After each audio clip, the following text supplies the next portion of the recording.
What do you think is the key issue facing Dartford? Well, it has to be securing economic recovery so that people don't lose their jobs, don't lose their homes, and can look forward to a future fair for all with opportunity to make progress. The UK's economy is emerging from recession, and the only reason that it wasn't far worse was because of this Labour government's huge stimulus package. By intervening to mitigate the worst effects of this recession, things just never got as bad as they did during the recessions of the early 80s and the early 90s.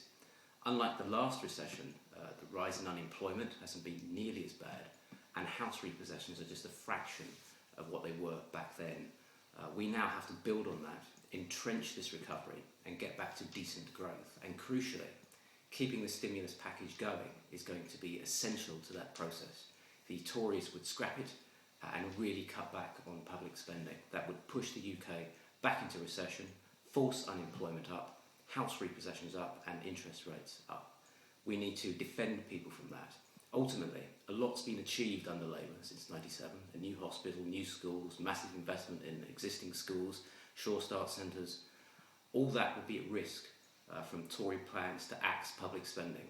We need to defend and enhance our frontline services. If elected, what would be your main priorities for Dartford? Well, first of all, I think we need to boost employment opportunities here. We've seen a lot of big firms close here, like Glaxo, and we need to encourage firms into Dartford in order to bring new jobs to the area. I think we can do that. We boast excellent local infrastructure. We are on the doorstep of an international rail station at Ebbsfleet. We're located close to London. Dartford's potential is huge, and I think we can encourage the kind of high-tech skills and high-tech industries of the future into Dartford, especially by working closely with the Labour government. But it takes a desire to be active, and the Tories would just leave that up to the market process, and we think that we need to be more proactive than that. What about housing?